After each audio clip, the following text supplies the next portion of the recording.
Zack Teperman, thank you so much for joining me on Misunderstood. Hey, thanks for having me, Rachel. Absolutely. So, how did you even get into PR? I know you had a background in being a DJ in Canada. Let's start there. Yeah, no, I used to be a radio DJ, worked all the way in Canada to Yellowknife, if you even know where Yellowknife is, a little bit below the North Pole.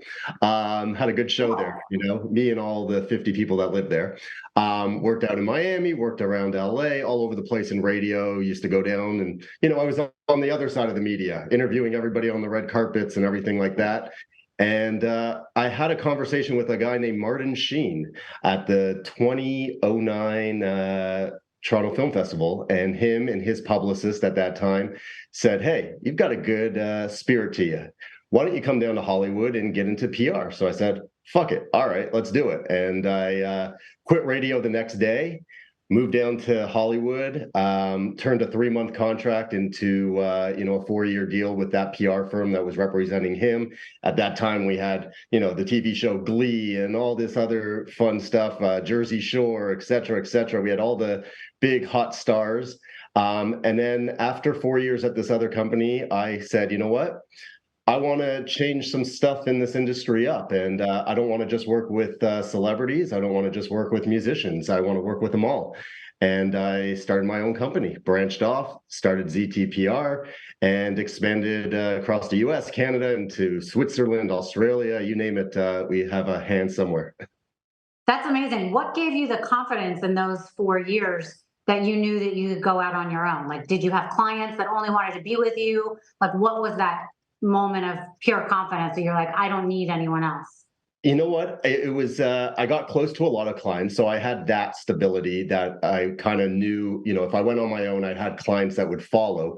But Mhm. at that time, this is again in about 2013, 2014, there was only PR firms there that really did celebrities or just did music or just did food or restaurants or tech. There was nobody really crossing over except for the agents that crossed over.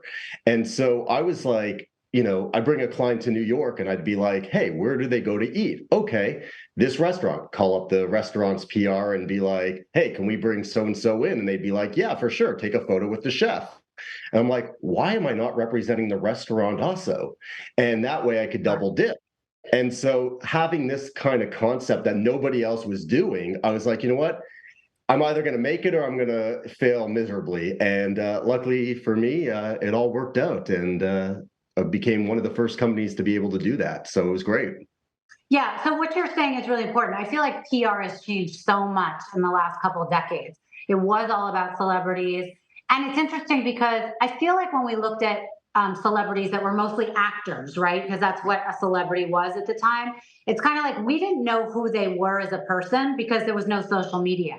So you only knew who they represented on camera. And for the most part, you really liked them if they were, someone that was in a movie that, they were America's sweetheart or they were a villain based on their character. But you didn't see much of like the behind the scenes, who they were married to, what they look like at the grocery store. So I feel like it has completely changed now. And there's so many different facets of PR. And that's kind of what I wanted to get into. I know you do, a number of different like options when you represent someone. So what are the things that you guys specialize Honestly, I like working with anybody that has a story to tell. in? And that's the key thing. And some people say, "Oh, I don't have a story." Everybody's got a story. And you said it best. Back in the day, it used to be, the publicist was hiding behind the scenes, and you really didn't get to know somebody except for what you saw on TV. So I like working with people that have that story to tell. So I don't care. It's great that you're an actress. It's great that you own a company. It's great that you do this. But tell me, are you into charity? Are you into animals? Do you like doing yoga? Do you like, what do you do on your weekends? Tell me everything about you that has nothing to do with what you do professionally. And I like working with the people that want to kind of expand and grow their brands into, different demographics. I don't want somebody that's just one mindset, one way, because that's no fun for me. And so that's kind of where my passion comes from, is really watching people grow beyond and using this new sense of PR through social media and other means to kind of get their name out there and them to be able to do other things. Like I have a musician right now. He's a big, huge musician, but he wants to do a t-shirt company. He wants to do a water line. He wants to do charity. So let's start branching you off into those things, and let's get the public to learn who you are. So that way you're a real person. Because I always say, you know what, you can have the best product, service, doesn't matter what you do. If nobody knows about you, are you really the best? And the thing is, if somebody can latch onto something about you, they might not like what you were on TV. They might not like your music. But if you're a single mother, oh my God, I'm a single mother. I can really relate to her. Now you've got a fan that's going to follow you through everything else you do, and you can put out whatever you want, and they're still going to buy into it. Right. I think that's so important. So how much of it though is do people come to you and they say, okay, here's who I am, here are all the bits to me, right? And they hand that all to you. And then are they like, I want you to come up with my story and what will make me famous? Or do people really have a sense of who they are and just want you to get them some money for it? I mean, both types come to us. Some people just want to be famous, whatever their, famous is in their mind. Some other people just want to branch off and do other things because they're already famous. And some people, they see that other people are doing PR. They're like, why is the media not talking about me?